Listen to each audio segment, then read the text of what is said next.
You're going to be a good coach. Sabi niya, naku, sabi na, Mali. mali, di ba? Parang, ang isa lang reminder ko lagi sa kanila yun, keep your emotions in check. Kasi yun ang gusto ng Ginebra, masira ka. Nakita ko yung maturity niya, except yung sinuntok niya yung import, di ba? Oo, yan, medyo. Nawala ulit yung maturity niya. Hindi, nagdilim lang pa. Binessage ko, tinawagan ko naman siya doon.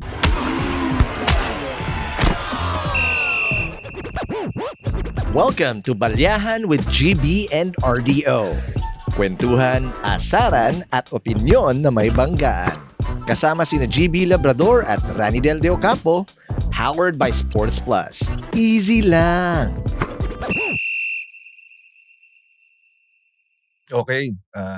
Nako, sunod-sunod yung mga coaches natin kasi yun yung gusto ng mga balyahan listeners request natin. Nila yan eh. Etong next ghost coach natin ay may dugtong dun sa previous natin na guest na player. Siya yung na-mention na tumulong sa kanya talaga at nag-help guide sa kanyang career. Not just a basketball player but as a person. Diba? Yun yung maganda sa coach eh. So, umpisahan muna natin sa pag-mention ng mga achievements ng ating guest. Sige, basahin mo. Okay. Dami yan. Marami to. As head coach, PBA champion 1997, All-Filipino. Pure Foods. Ako. UAAP champion 2014. Okay. NU? Tingnan. Parang hindi naman. Tingin lang siya sa atin. Kaya baka mali ka. Okay. Baka mali ako. As player, UAAP champion 1986. UP siguro yun. UAAP most valuable player 1986. UAAP Rookie of the Year 1983. Okay? It's a revolution yun. Nakalagay dito, one of the most respected basketball development figures in the Philippines. Okay? We helped lead help the UP Fighting Maroons to their historic 1986 UAAP Championship alongside Benji Paras and Ronnie Magsano. Yung batch nila. Oh, then later became a successful coach in both the PBA and UAAP. Walang iba kundi si Coach Eric Altamirano. Welcome, Coach Eric. Welcome, Coach. Coach din siya ng 3x3. Oo. 3x3. Pero totoo siya sa mga magagaling na coaches natin na maraming natulungang teams to get to their championship. Coach Eric, welcome po. Welcome Salamat for inviting me sa inyong number one. Yan, ako. Number one, di ba? Kayo pong nagsabi niyan, Coach. Hindi nyo maririnig na hindi ko nga narinig sa inyo kanina. Hindi nyo marinig. Number one kami, Coach. Pagyayabang na namin. Sabi na ba namin, Coach, na number one kami? Inumpisa mo eh. Dinulit na eh. Oo. Hindi nyo marinig sa amin yan. Hindi ko narinig. Dahil napaka-humble namin dito. Pero isa sa mga nag-guest namin, Coach, si Troy Rosario. At na-mention niya kayo na sa mga coaches na talagang tumulong sa kanya. From ground up. Nag-guide. Oo, nag-guide. So very religious daw kayo. Also, niloko ko nga siya. Sabi ko, sobrang religious ni Coach Eric na hindi lang basta rosary ang nilagay niya. Talagang totoong rosaryo ang kasabay doon sa kotse. Parang naging second parent niya daw eh. Oo. Kamusta? Pwede niyo po bang konting elaborate yun? Para lang sa mga listeners sa Balyahan, para lang po matuloy yung storya ng inyong relationship with Troy. Si Troy kasi na kasama ko siya nung nag-coach ako ng under 18. Yung hindi pa Gilas ang tawag doon. Nokia pa yun eh. Nokia. So, galing siya naglaro pa siya sa TIP. Batang-bata. Tapos, nakuha namin siya for under 18. Tapos, doon ko siya una nakilala, pati family niya. Tapos, naging close kami kasi nagkasakit yung mami niya. Nagkasakit yung mami niya ng cancer. And then, yung tinulungan namin. Tapos, napalapit kami sa family kasi, siyempre, na-touch kami. Lalo na yung wife ko, si Marisa, na-touch siya sa family. Kaya, nung bago namatay kasi yung mom niya. Matay. So, sa deathbed, bago mamatay, na-promise namin sa mami niya na we will take care of their kids. So, si Troy, tapos may 2 pa siyang kapatid na babae. Kaya until now, although si Troy tumira din sa amin yan for a while, yung 2 niyang kapatid nakatira sa amin until now. Parang mga anak na namin. Grabe. Ang galing naman. Grabe yung pag-aalaga. Oo. As a coach, naging coach kayo ni Troy during this time na nakatira siya sa inyo? Yung NU na siya. Oo. So, nung tumira si Troy sa amin, siya, Team B. Team B pa lang siya ng NU. Hanggang mag-champion. So, nung nag-PBA na si Troy after no, naggilas na siya. Yan, nagsarili na si Troy. Kaya nang magsarili. Kaya na. Totoo ba yun na napaka-religious nyo daw na tao? Sabi ni Troy, yun yung pinapakinggan nyo palagi sa kotse. Ano daw eh. Mga praising songs siya. We go to a Christian church eh. So, siyempre pag malayo kasi biyahe namin eh, from Pasig to Sampaloc, malayo yun, mga an hour and may a half. May traffic kasi. So, yun yung pang ko pag habang nagda-drive ako, yun. May songs. Songs, o kaya mga podcast, ganyan. Ng mga preachings ng mga church, ganyan. Buti hindi wala silang choice kasi nakikisabay sila sa akin eh. Ikaw magpe-play ng kasi. Kaya wala silang choice.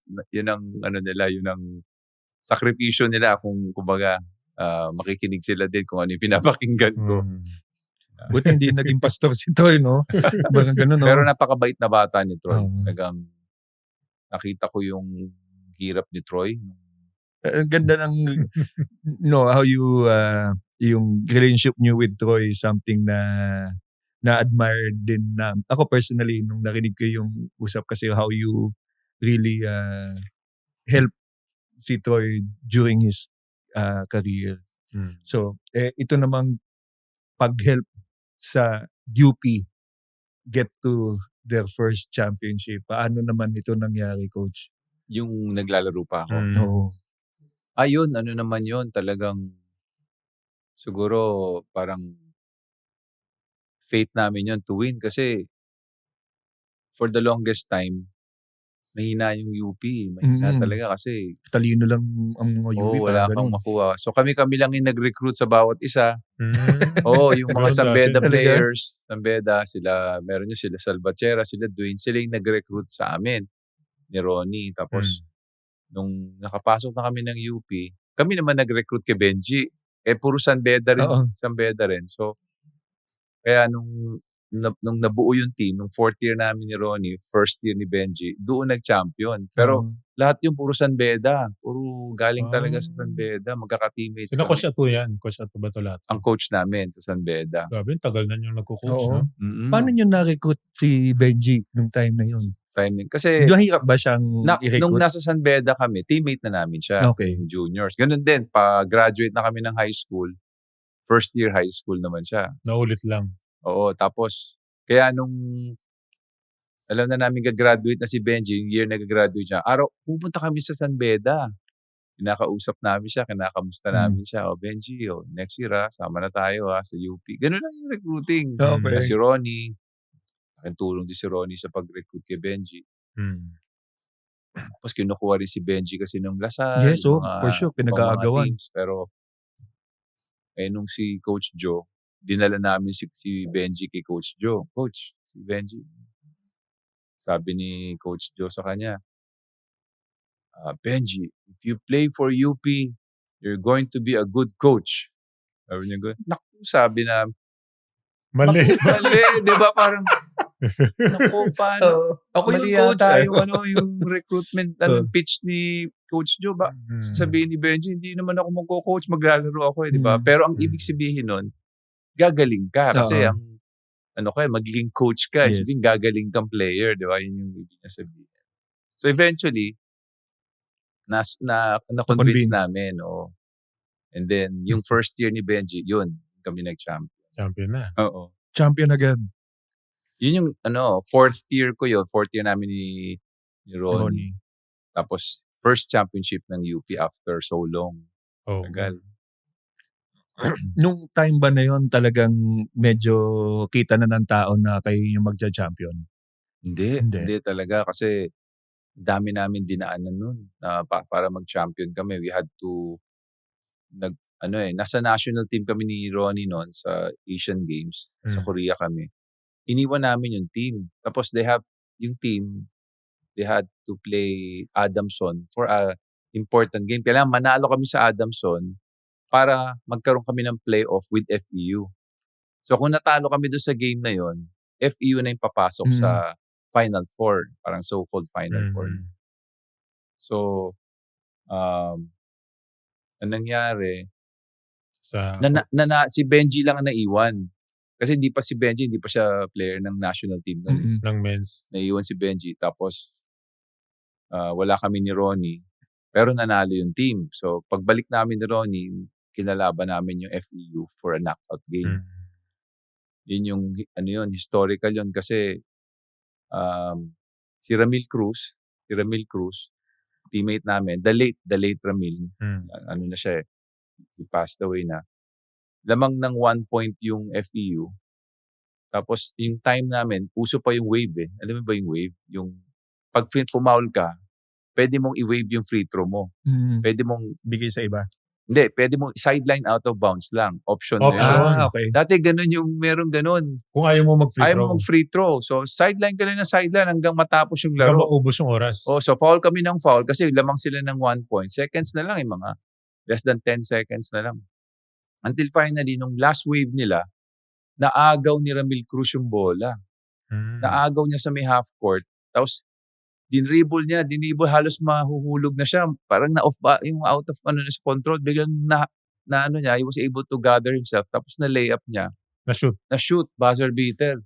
Nanalo kami. Kaya pumasok kami ngayon sa, I think yung finals na against UE. Sila Jerry Cudinera naman yun. Yung kalaban niya. So, Benji, isa kasi Jerry ang... Si Benji, ang naglaban.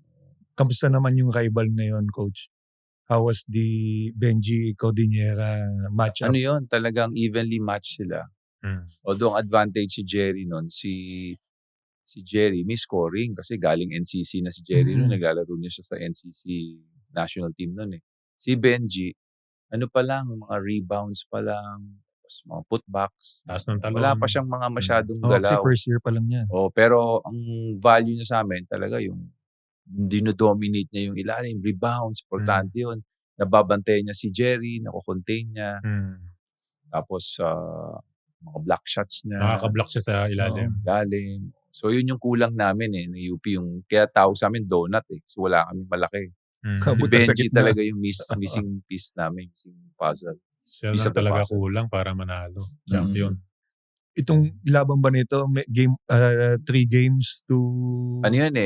Parang twice to beat. Okay. Parang ganun. So, natalo namin yung UE twice para mag-champion. So, mahirap din. Mahirap din yung dinaanan namin. Talagang, tsaka, ang UE noon was number 1 all throughout. Talagang sinweep nila yung first round. Parang talagang mahirap talunin.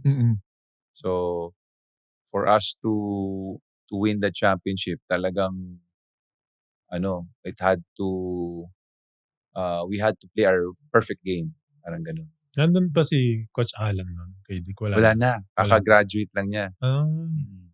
Sila Boise. Sila, no? Yan, sila. Naalala ko si Boise na doon. Tapos, ito, si Kuya Jolly. Yan. Wala ka pa nun, no? Wala pa. Talo kami nun kung naglaro si Jolly Escobar. Jolly nun, no? Talo kami. May interview natin mamaya yan. Tingnan natin kung totoo. Pero first championship ng UP, gaano kasi yung celebration sa campus, Coach?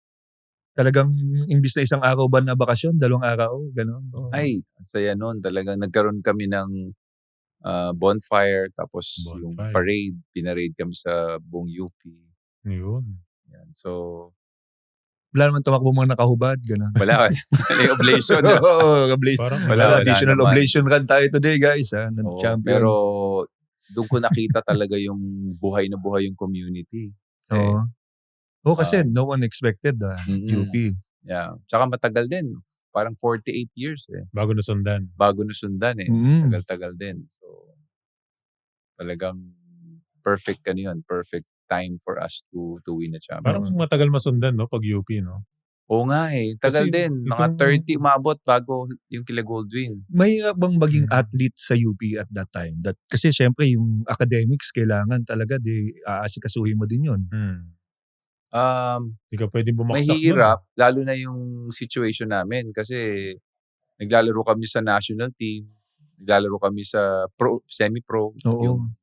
Dati merong PABL na tinatawag, yun yung parang amateur eh.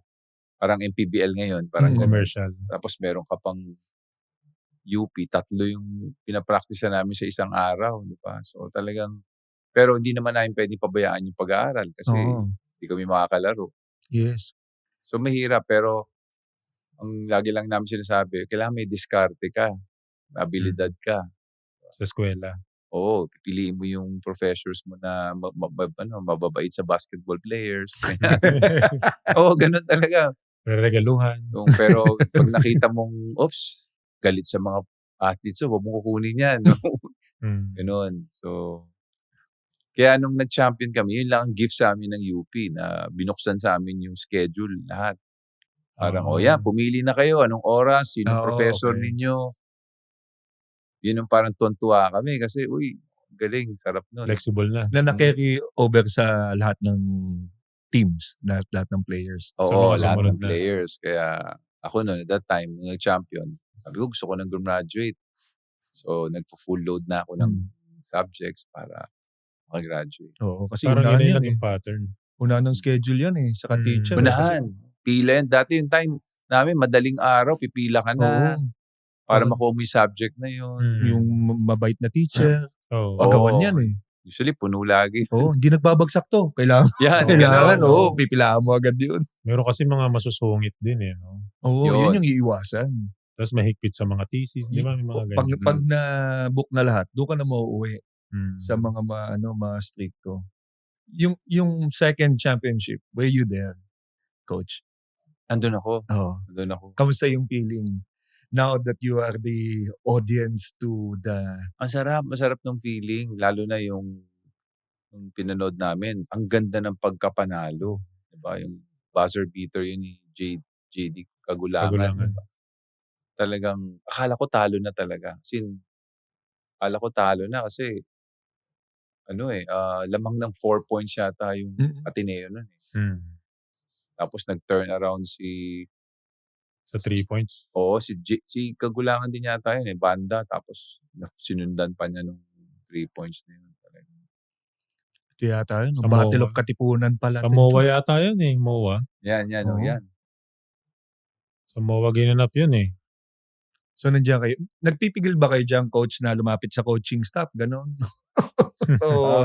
Hindi, actually, they wanted me to go to the dugout to say a few words. Sabi ko, ayoko. Kasi distraction yun eh. Alam ko yung feeling na yan eh. Alam ko yung feeling na yan na focus yung mga players tapos may papasok na ibang tao. Baka ma-distract lang. So, ganda na Diyan lakas ang sigaw niya, Coach. May naging emotional ba actually, ayokong manood sana niyan. Kaya lang yung family ko, yung mga anak ko, Dad, punta tayo, historical ito. Ganyan. Tapos may mga alumni na UP na in-invite ako. So, ever since kasi nung nag-coach ako ng NU, hanggang umalis ako ng NU, never ako nakanood ng live. Hanggang ngayon, hindi pa ako nakakanood ng live ng UAP. Pero ngayon, malamang makakapunta na ako ng live. So, as a player, top din, magaling din kayo na player. You really excel. Point guard. Oo. Paano ang nangyari yung transition na yung sinabi ng coach kay Benji sa inyo na uwi, kayo yung naging coach? Talo ka man ngayon, huwag kang susuko. Kasi sa basketball, lagi kang pwedeng bumawi. Marami ang hindi sasang-ayon. Dahil sa podcast na to, ipapaliwanag namin kung bakit tama kami at bakit kailangan mong marinig ito. Ang MPBL, hindi lang naruto. Drama, diskarte, at mga tanong na bibigyang kasagutan. Latest updates, mainit na balita, hot take sa mga issue on and off the court. Dito lang yan sa Rebanse. Kung may issue, may sagot. Kung may talo, may Rebanse. Powered by Sports Plus. Ano lang, aksidente lang eh. Aksidente lang yung pagko-coach ko kasi nung I was playing for Shell, ayan, kami ni Jollib kasama doon. Na-injure ako, yung na-ACL ako. ACL. Ano operahan, coach? During the game, one of the games. Tapos, nagpa-opera ako sa Amerika. Wala pa dito noon, coach? Meron na eh, pero yung the late Coach Ron, si Coach Ron, bait sa akin yung mentor ko kasi yun. So, sabi niya, may kilala akong doctor sa States, yung doctor ng Los Angeles Lakers. Sabi niya, doon ka magpa-opera. So, doon ako nagpa-opera. Tapos doon din ako nag-rehab for 2 months. So, nandun lang ako. Tapos, pag wala akong ginagawa, kasi 2 oras lang yung rehab eh. Wala akong ginagawa. So, matan ako ng mga practices ng college doon. So, may Long Beach ako nagstay. Merong attend ako ng practices. Tapos merong nagsabi sa akin noon, meron sa akin nagbigay ng invitation. Punta ka ng Indiana at puntahan mo tong si Coach Bobby Knight. Attend ka ng clinic nila. So nasa California ako, pupunta ako ng Indiana. Kaka-opera lang nung tuhod ko. Naka-brace pa ako. Paano ako pupunta ron? Sasakay ako ng aeroplano pagdating mo sa airport. Ganyan. Tapos in-arrange nung kaibigan ko, nila lahat. Pati yung susundo sa akin sa airport. Tapos hanggang dun sa hotel. So hindi ka na makakatanggi, coach, no? Hindi ako nag-wheelchair. Ganyan, naka-tawag doon? Crutches. Tapos, naka-brace ako ng knee brace. So, yun, matan ako mga 3 araw yun. Ang galing pala nung yung Bobby Knight. Ang galing pala. Mga legendary. Oo. So parang ang purpose ko lang nun, parang palipas oras lang kasi wala naman akong ginagawa. Pag weekend, wala kang gagawin. Nakaupo lang ako sa bahay. So, tama-tama naman to si Coach Chot. Siya? Seminar coach, din? Hindi, siya yung current coach ng Pure Foods. Si Chot. Tapos, yung assistant coach niya, si Coach Chito, Chito Narvasa. Kinuha ng Shell. Yun, nabutan mo ba siya? Kinuha siya ng Shell. So, nawalan siya ng assistant coach. So, ngayon, ang dami nag-a-apply kay Chot mag-assistant coach, di ba? Pero tumawag siya sa akin sa Amerika. Sabi niya, Eric, do you want to be my assistant coach? Sabi ko, Coach, Chot, gusto ko pa maglaro.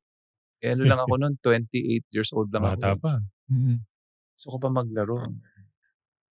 Sabi ni Coach Chot sa akin, ito na lang, sabi niya, balik ka dito, palakas ka, sayo ka sa team, pero mag-assistant coach ka habang nagpapalakas ka. Sabi niya, ngayon, kung gumaling ka, sige, lalagay kita sa lineup.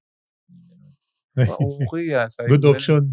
Good option. Palakas ako, nag-assistant coach ako. Tapos pag healthy na ako, ilalagay niya ako sa lineup, di ba? Galing. Isa na namang hindi ka makakatanggi. Oo, di ba? Totoo. So, sige. So, pagbalik ko galing Amerika, nag-assistant coach ako kay Chot. Kaya lang, nung first year, during my first year of coaching, in the middle of the first year, parang nagka-problema yung UP. Na meron silang coach, parang they wanted to change their coach in the middle of so kinausap ako ng isang alumni ng UP. Ay, Eric, pwede mo bang tulungan kami dito? Kailangan namin ng coach sa UP. UP Maroons. Naku, sabi ko gano'n, nakakahiya doon sa coach. Sabi niya gano'n, papalitan ko in the middle of the season. Hindi, coach, kinausap na namin siya. Ganyan. Kahit naman sino, papalitan pa rin namin siya. Sabi niya kasi nag-usap na daw sila. Ganyan, may closure na sila. Sabi ko, wala akong ka-experience sa coaching. Wala, zero talaga except yung assistant coach ako ni Chot. Pero ayun ko, parang tinanggap ko yung pagiging head coach ng Maroons. Yun yung nag-start ng So tapos the next year, yung second year ko ng assistant coach, yung UP Maroons, nag-Final Four kami. Nag-Final Four kami. Hindi, tuwan-tuwa ako kasi bata pa yung team, nag-Final Four. So yung after second year ko sa Pure Foods, si Chot, hindi sila nagkasundo ng kontrata niya with Pure Foods. So hindi niya tinanggap yung Offer. yung offer, di ba? Itong yung Pure Foods offered me the head coaching job. Naku. Sabi niya, basta ganun yung nangyari, no? Teka muna, kakausapin ko muna si Chot. So pumunta pa ako sa bahay ni Chot. Chot, ano ba to? Sabi ko, tanggapin mo na yung offer kasi gusto ko pa mag-coach ng UP. Kasi dati, yung time na hindi ka pwede mag-coach eh. Pag college coach ka, hindi ka na pwede mag-PBA coach ka, hindi ka na pwedeng mag-coach ng college. Ngayon they go around that. Yes. Diba? Dati hindi talaga pwede. So, meaning I have to give up the UP para mag-coach ako ng Pure Foods. Diba? Naku, Chot, magpa-finals na kami next year. Malakas yung team namin ng UP. Hindi, Rick, hindi ko talaga matatanggap. So, tagal bago ko tinanggap yung sa Pure Foods. Then eventually, I had to talk to, may mga recruits kasi kami nun sa UP na, siyempre, kinausap mo yung parents nila, kinuha mo yung anak nila, pinili yung UP over Lasal, Ateneo, tapos biglang iwanan mo sila, di ba? Parang, kaya, pero naiintindihan ng parents, sabi niya, promotion yan, bihira lang dumating sa isang coach yan. Sige, coach, okay lang kami dito. Parang fulfill your dream. So eventually, tinanggap ko yung Pure Foods. Yun, doon nag-start yung career ko. Yung doon pala sa nag-workshop kayo with Bobby Knight, ano yung aral na bit-bit nyo papunta dun sa PBA as a coach? Meron bang... Kasi bibira yung coach na nakadaan siguro kay Bobby Knight na... Naging coach ba ni Jordan yun, coach?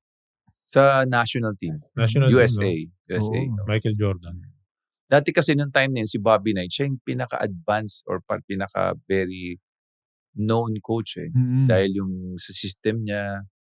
Diba? So kung meron man ako natutunan doon, yung mga bagong system of play. Diba? Paano mo ituturo sa mga bata. Ano siya, teacher of the game siya eh.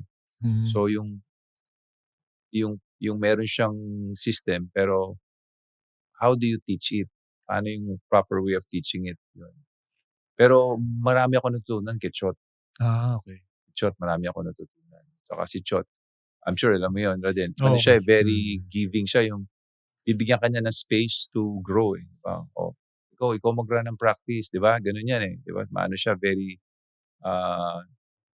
very giving sa mga assistant coaches na kaya yung mga assistant coaches na nag-grow yan. Diba? Sila Nash. Sila Coach si Aboy. George. Diba? Coach Aboy. Itong huli, si Coach Yuri, San Beda. Yuri. Tapos si Coach Sandy. Coach Sandy. Sa ano na siya. National team ng girls. Si Coach Chot talaga nagbigay sa akin ng opportunity. Kaya nagkaroon ako ng chance maging head coach. Ngayon, kinuha nyo na yung Pure Foods.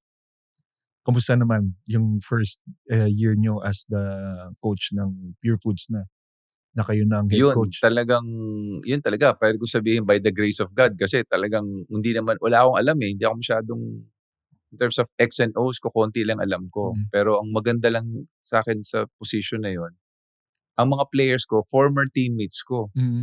Si Alvin, si Dindo, si Jerry. So, mga nakasama mo na. Sila yung mga, kumbaga, yan yung mga leaders ng team. Eh, diba? So, pinadali nila yung buhay ko as a coach kasi sinuportahan nila ako. Diba? Siyempre, kung ang leaders, sinusunod lang ng mga followers yan. Diba? So, siyempre, pag nakikita ng mga players na yung, kung sila Alvin sumusunod kay coach, di kami rin, dapat susunod kami kay coach. So, medyo rough yung start ko nung nagko-coach ako ng Pure Foods kasi 0-3 kami. Sa All Filipino, pag nag-0-3 ka, medyo tagilid ka na nun. Tapos nanalo. One round lang eh. But eventually, yung pinakita sa akin ng mga players na, Coach, we will die with you. Live and die kami sa iyo, Coach. We will run the wall for you. So, hanggang yun, nananalo na kami, hanggang umabot kami ng finals, Hanggang nag-champion. Sinong kalaban niyo sa championship noon, coach? Mahina yung kalaban namin, Hinebra lang. Yun lang. Basta ba natin na yun yung Klasiko kalakasan pala. ng si Coach Sunny kasi ang coach, siya yung kalakasan ng never say die ng Hinebra. Oo. Talagang pag sumigaw yung Oo. arena ng Hinebra, talagang magsishake yung, totoo yun, literally, shake, nagsishake yung, Dumadagundong, coach, dumadagundong. dumadagong-dong, talagang. Tumatagos sa katawan yung yung Sa Mayanig. kami noon sa Cuneta yun Sa Cuneta ginawa yung finals noon Talagang, pag wala ka na maririnig. Oo. As in, talagang sobrang ingay. Pag coach ka, how do you prepare your team for a team like Ginebra? Like, may extra bang pep talk? Lang, ang isa lang reminder ko lagi sa kanila yun, keep your emotions in check. Kasi yun ang gusto ng Ginebra, masira ka.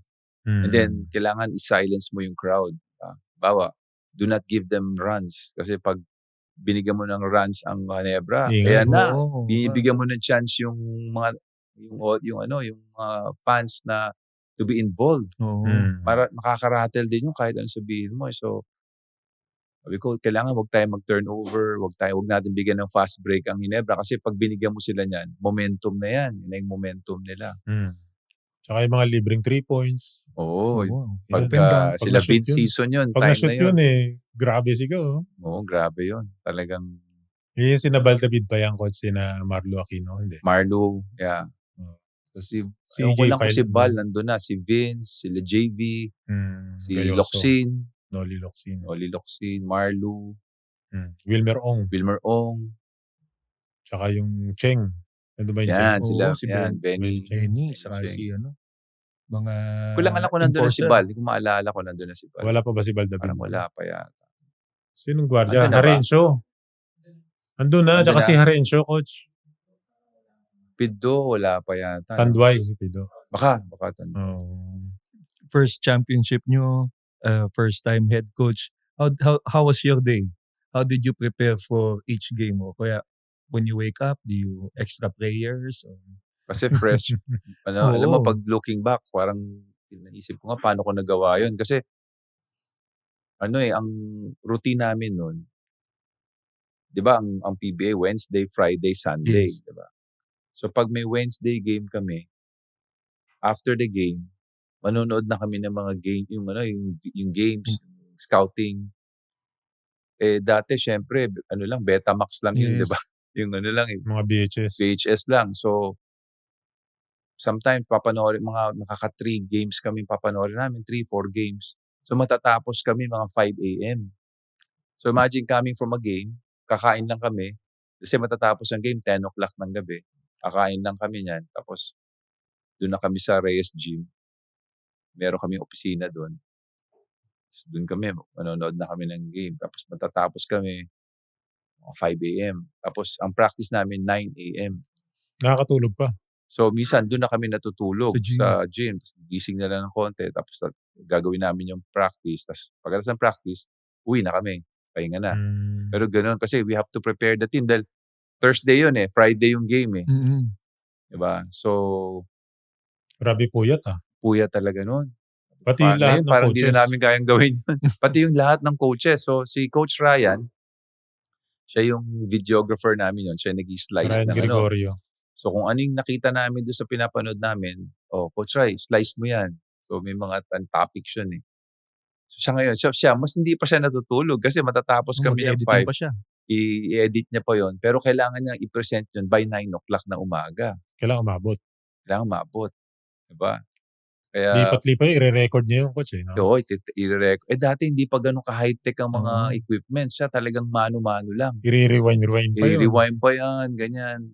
Pero magaling si Coach Ryan gumawa nun. Yun ang forte ni Coach Ryan. Doon siya nagsimula. Doon siya Kaya nagsimula. siya yung sumunod sa iyo, coach no? So, Si Coach Ryan. Inabot ba ito Grabe ng po Game 7, Coach? Yung laban nyo sa Ginebra? Ginebra, hanggang Game 6. Game 6. So, pero naalala ko yun kasi 3-2. 3-1 kami. 3-1. Tapos, yung ika-5th game namin, lamang kami, tapos biglang nag-court to court si Vince Hiso, na-shoot niya, nanalo sila. Kumbaga, so 3-2. Tapos, yung Game 6, sinabi ko na sa team, pag tayo natalo ng Game 6, mahirapan na tayo sa Game 7. Kasi, crowd, diba? Parang, pag na-involve ang crowd, mahirapan kami. So, sabi ko, let's finish it off ng Game 6. Try nating matapos ng Game 6. And then, yun yung famous word ni Coach, ni Captain Alvin, na sinabi niya talaga doon, the night before nung game, sinabi niya na, huwag kayong mag-alala. Kasi struggling siya buong series eh. Struggling siya. Siya binabantayan eh. Oo, ang sama ng laro niya, di ba? Pero parang sabi niya, hindi bihira magsalita si Alvin. Bihira yun. Pero sinabi niya nung the day before ng Game 6, sabi niya, ako nang bahala bukas. Huwag na kayong ako nang bahala bukas. True enough, he scored 42 points. Oh, grabe. Oo, to win us the championship. Galing. Grabe. Kaya mo sabihin yun? Ha? Oh, hirap nun ah. Meron na bang gumawa ng gano'n sa PBA na siguro, confidently sinabi? Kaya Michael Jordan, ang sinabi niya lang, we will win Game 7. Yeah, gano'n. Yun lang. Siguro kaya ko lang sabihin niya kung magsasaing. Ako na bahala bukas. Pag-isip nyo, may kanin na yan. Ilang takal? Ako, hanggang lang nasabi ko eh. 42 din na takal yun. Sa teammate ko, I'm ready. Yun lang. Pero naano na yung kumpiyansa nila. Nadala na yung kumpiyansa nila. Sinabi ko, I'm ready.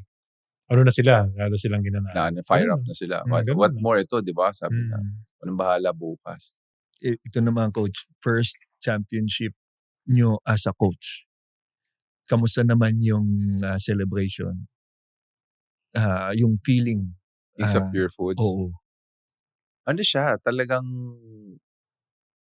sobrang ano yun eh, dalawa yung emotions nun eh, yung relieving, tsaka yung parang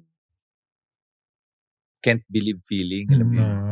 Parang, totoo ba to? Diba? Kasi first year ko lang. Rookie coach. First conference ko. Tapos first time ko nag-coach sa PBA na wala naman akong, at that time wala pa akong experience as a coach. Diba? Champion Be agad. able to achieve that. All Filipino pa. Diba? So, relieving in a sense kasi syempre I'm taking over a team that is known to win championships, all Filipino. At the same time, pinalitan ko champion coach, diba? Si Chot. Diba? Parang to be able to give them a championship na parang give me a little bit of confidence na, uy, kaya ko pala mag-coach sa PBA. Oo. Kamusta yung feeling na binuhusan kayo? Binuhusan ba kayo noong coach? Binuhat ka ko siya. Binuhat? Hindi ko maalala kung binuhat ako, pero naalala ko yung champagne. Dati may champagne pa eh, di ba? Yung di sa mata nun eh, di ba? Masakit pala yun. Oo. Tapos, hindi ko kasi, I did not prepare. So, siyempre, basa ka. Wala kang dalang extra? Wala akong dalang extra. So, umuwi pa ako. Ang layo ng bahay namin nun. Kuneta yung game sa Commonwealth kami nakatira sa layo. Umuwi pa ako, tapos bumalik, Makati naman yung celebration. So, tapos binuhusan lang ulit kayo doon? Hindi na. Dinner na. Dinner na, oh. Buti umabot ka pa, coach. Ang layo ng biyahe mo nun. Oo, layo. Hindi, ano yun, bali, pagdating ko, bis lang. Ang sinabi ko sa lahat, walang uuwi hanggang 5 a.m. kami. Kasi inihintay namin yung labas ng dyaryo. Di ba dati may newspaper? Yes.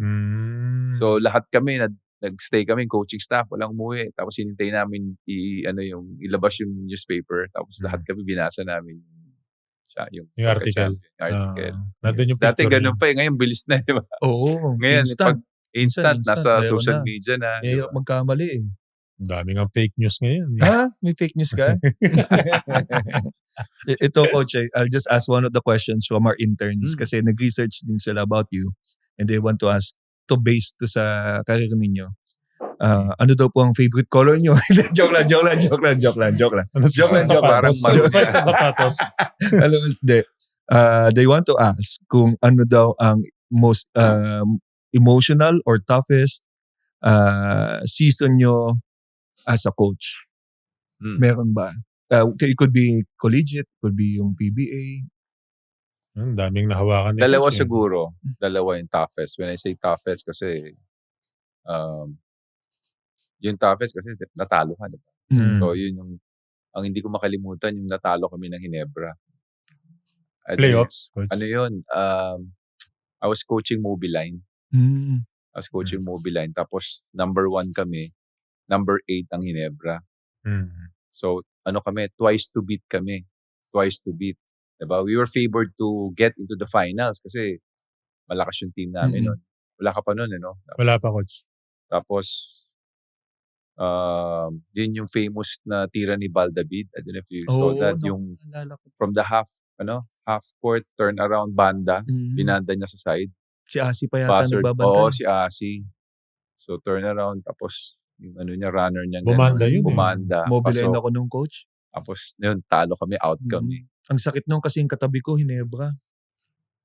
Inasar ka? Oo, talo ako nun kasi ako lang yung Mobiline nun eh. 3 kami, 2 sila Ginebra. Talagang nalaglag yung mga nakasabit na frame dun sa kwarto ko kasi talagang pag-shoot ni Baldavid, talagang napaganon ako sa nalaglag yung mga Nalaglag lahat? sa nanay ko. Ano nangyari? Talo Mobiline, mas.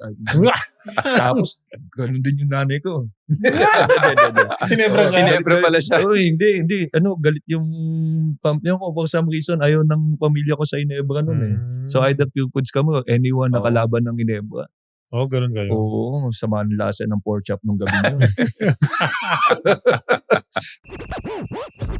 Bago tayo magtuloy ng mas matinding kwentuhan, quick shoutout muna! Nasa Balyahan pa rin kayo with GB and RDO powered by Sports Plus, the official gaming partner ng Philippine Olympic Committee.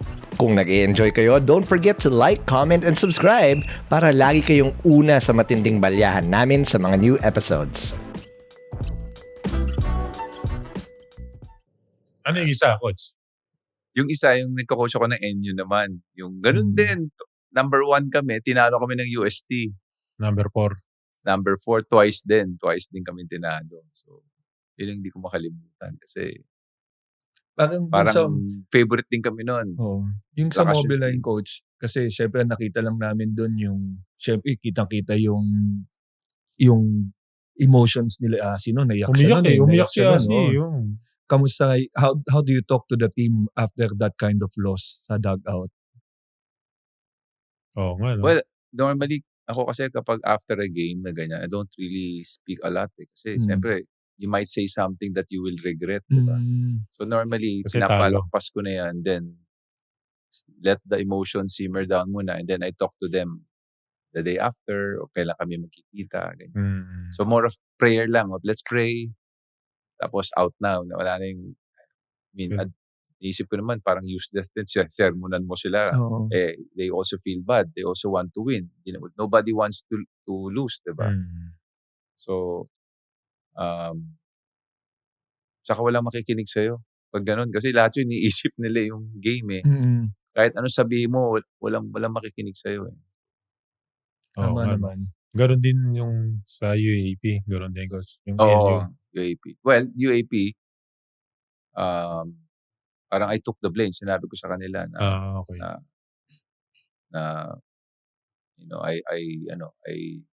My fault. It's my fault. Don't worry. Ganon.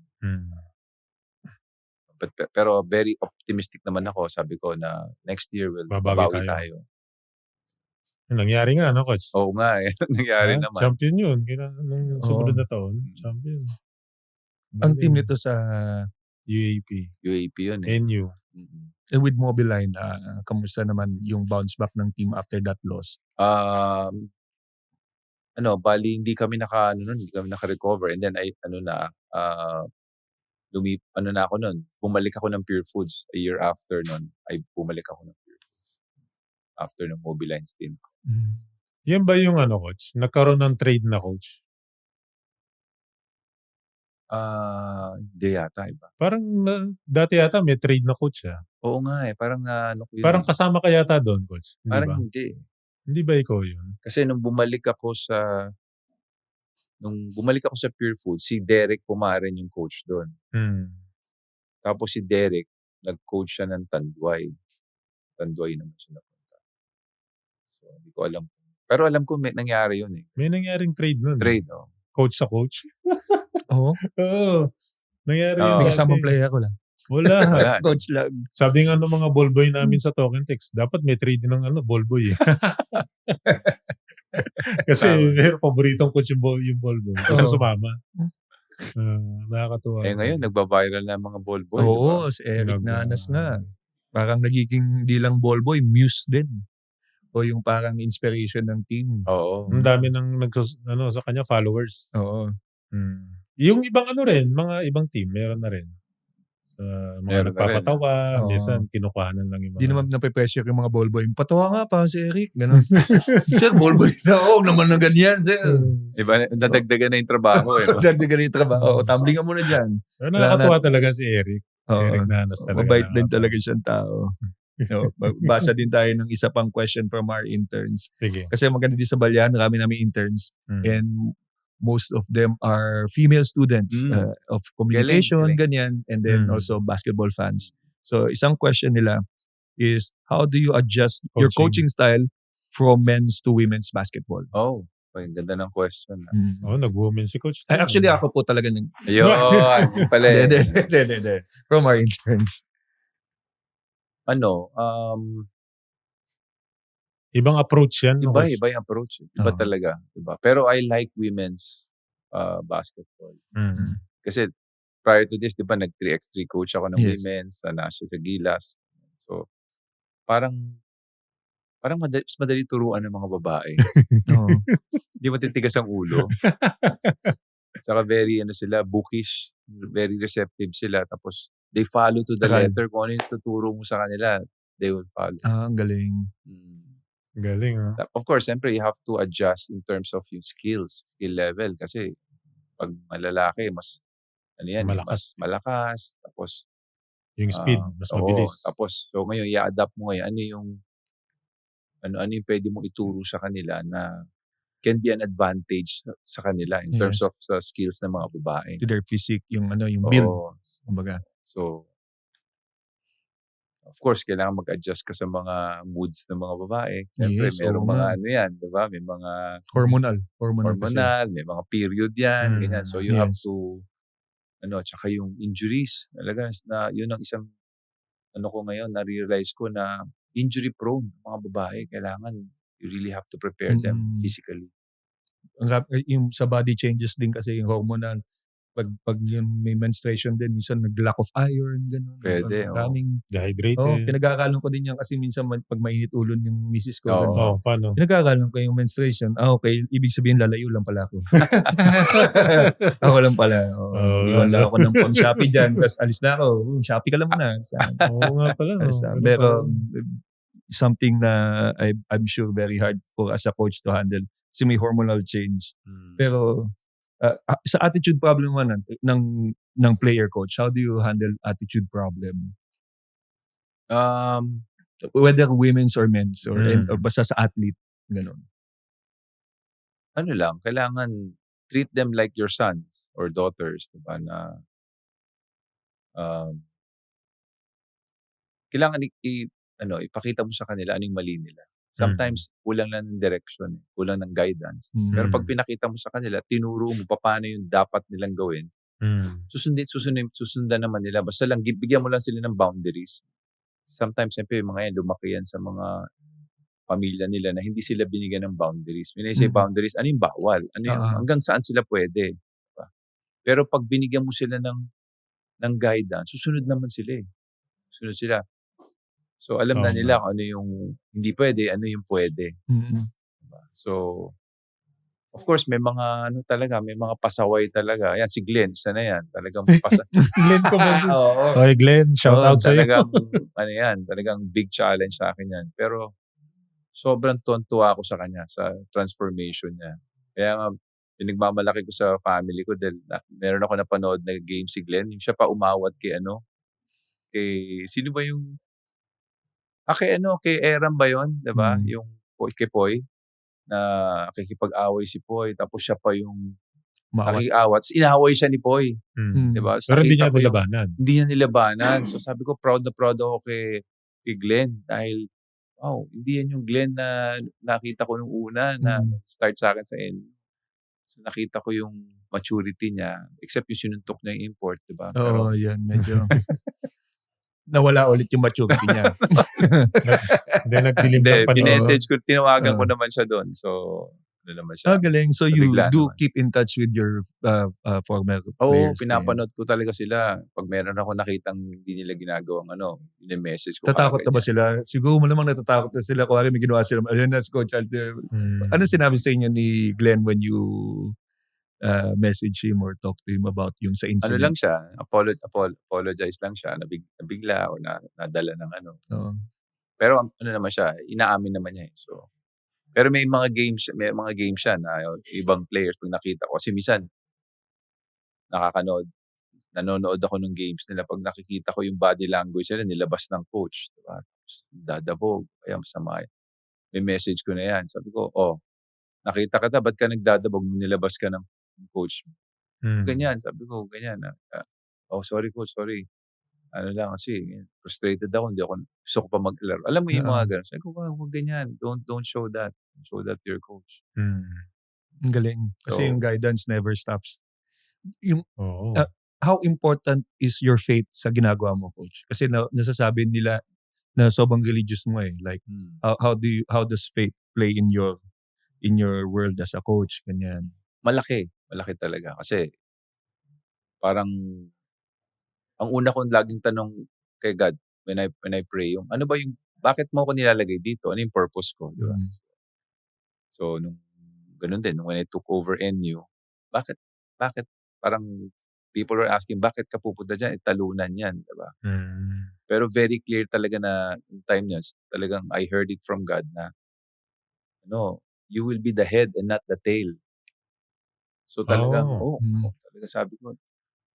So meron talagang, may plano talaga siya for NU at that time. Kaya nung natalo kami ng UST, the year before, nagmumukmuk ako sa kotse noon. Pagkatalo na yun, hindi ako bumaba ng kotse kasi parang, sabi mo, head kami, not tail, tapos natalo kami, di ba? Hindi ko maintindihan eh. Bakit? And then eventually, naintindihan ko na the next year, di ba? So, malaking sa akin yun, yung faith. Yung faith kay God. Ang galing. Kasi ito din NU, historic din yung championship nito eh. Matagal din yan. Ilang years yung coach bago nag-champion? 60? Mas matagal yun, 60 years. Tapos part ka nung team na yun, no? Para sa UP din. Ang galing kasi first championship ng UP, tapos now first championship ng NU for the longest time. You were part of those two teams. Parang ngayon nga, parang meron ding record din yata to si coach sa women's sa FIBA Asia. Yung sa pinakamataas nating narating ngayon. Actually, hindi ako yung anak ko, si Anton. Si Coach Anton. Si Anton. Pero ikaw yung parang director, di ba? Nag-start nun. I started. Tapos, si Anton yung pumalit sa akin. As coach, siya. Siya na yung coach. Anak niyo naman, coach, ngayon. Meron ba kayong advice sa kanya heading towards that path of coaching? Anong pinaka lesson na sinabi mo sa kanya? Kasi hindi ko naman siya pinilit mag-coach. Okay. Pero sabi ko lang sa kanya, if you really want to take that path, you have to take the good with the bad. Diba? Kasi alam mo naman ng coaching, very unstable yan. Diba? You're only good as your last game. Oo nga. So you have to live with it. Diba? Basta lang, what is important is yung value relationships. Diba? Sa mga players mo. Kung ganun, it's not about X and O's. Diba? Importante dyan yung inaalagaan mo yung mga players mo. Diba? You're there for them pag may problema sila. Yun ang importante. The rest will follow.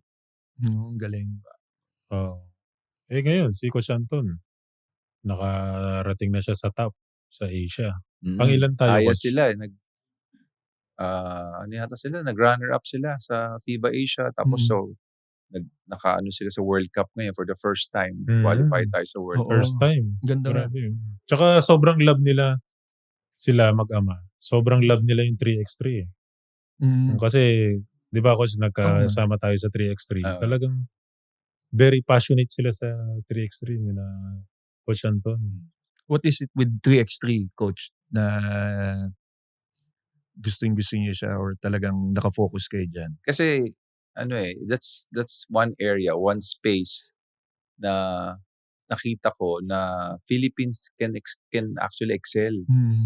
If we want to get to the Olympics, di ba? For the longest time, we want to get to the Olympics through the 5-on-5. Diba? Pero nakita ko, itong 3x3, May chance. may chance. Mas may chance tayo kasi sa 5-on-5. So, Yung program. and then, very complicated kasi yung system niyan eh.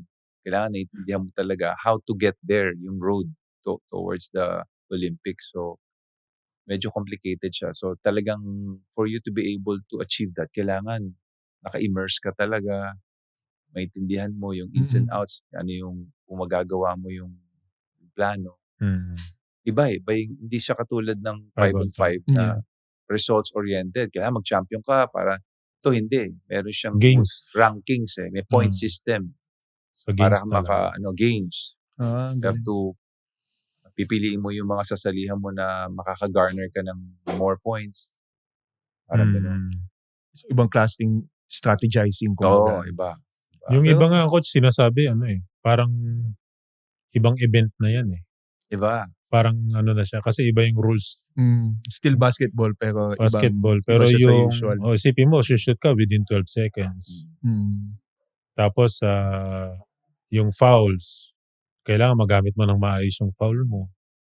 Tapos alam mo yung score, kung last shot, kung 'di ba coach? Yung mga ganun. Ma-manage mo yung time. Ang galing. Situational. Yung mga situation sa loob ng court. Yung lamang ba ng kung dodos ba yung kalaban o uno. Kailangan nakafocus talaga doon, coach, di ba? Ito lang, no pressure coach pero kasi halos lahat ng Na-pressure pinasok na ako nyo. bigla. Halos lahat ng pinasok may first time champion nga. So, very hopeful tayo na maganda ang first time natin dito sa 3x3 with the Altamiranos really looking out for our team. So, short lang yung natin ngayon yung episode natin. Pero sobrang saya na nakausap namin kayo, coach. Thank you for sharing your stories and kitang-kita talaga how you take care of your players even if hindi mo na sila players. So hopefully maraming coaches will follow your lead on how you handle your players. Thank you, coach, for your time. Salamat. Next time ulit, coach. Thank you. Balik ka. Oo, sige. Marami pang naman. kwento yan si coach. 3x3 pag-usapan natin. Oo, Kasi tsaka yung mga, mayroon pa siya mga, basketball clinic dati, mga kung ano. Marami pa yung kwento si coach. thank you, coach. Salamat. Coach, salamat, for, coach. inviting me. Number one. Number one. Game over pero di dito nagtatapos ang balyahan. Para sa non-stop sports content na kaabang-abang, visit sportsplus.ph now. Like, comment at subscribe na rin para ikaw ang unang makaalam sa mga bagong episodes. Kita-kits!